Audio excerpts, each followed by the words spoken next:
श्री विष्णु के दीप की रक्षा का फल। ऐसा पुण्य फल है विष्णु मंदिर में घी के दीपक जलाने का।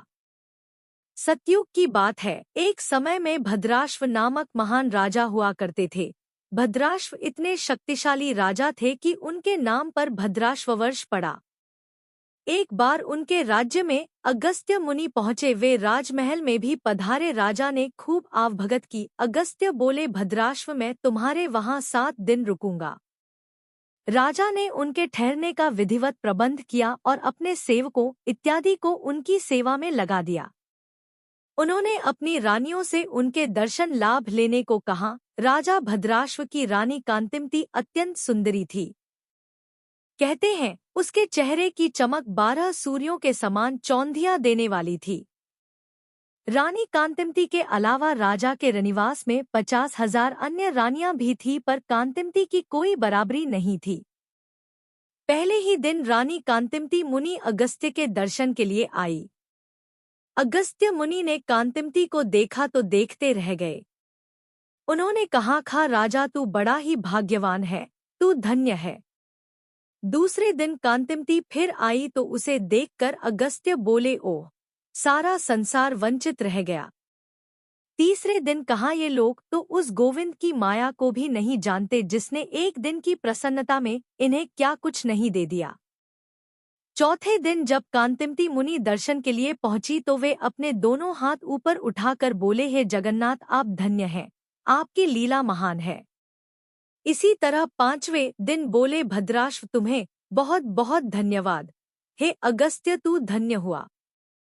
इसी तरह 6ठे दिन भी उन्होंने कांतिमती को देखकर प्रशंसात्मक टिप्पणियां की। 7वें दिन तो गजब ही हो गया। वे बोले कि राजा ही नहीं, उसकी रानी, सेवक सभी मूर्ख हैं जो मेरी बात नहीं समझते। इतना कहने के बाद वे उठे और सबके बीच राजा भद्राश्व के सामने ही भाव विभोर हो नाचने लगे। 7 दिनों तक रानी के जाने पर उसकी प्रशंसा, और अब यह सभी उपस्थित लोगों के सामने ही धीर गंभीर रहने वाले मुनि का नृत्य।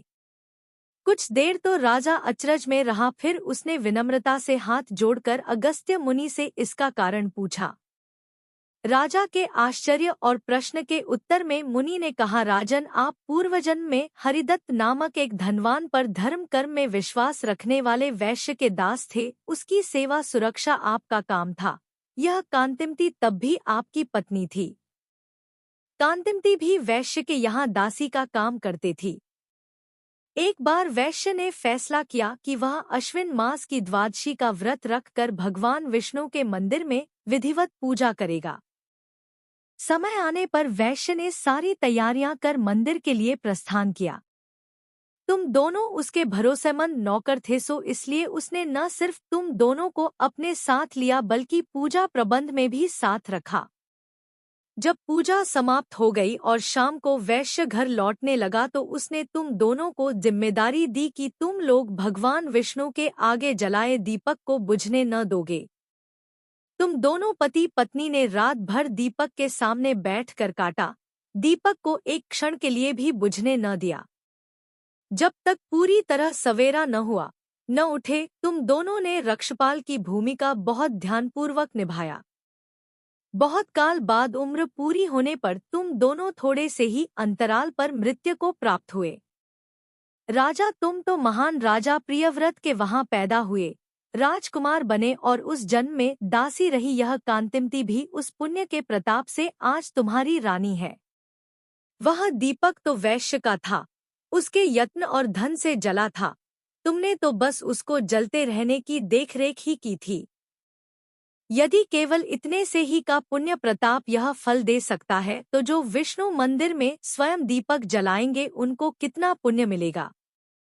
इसीलिए मैंने कहा था कि सब संसार इससे वंचित रह गया।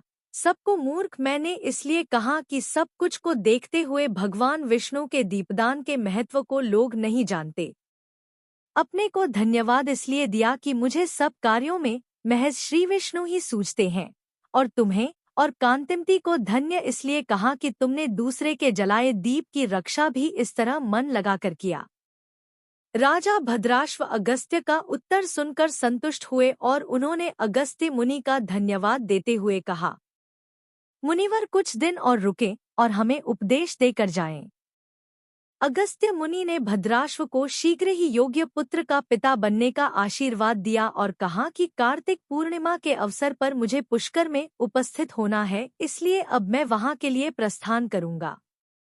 जय जय श्री राधे।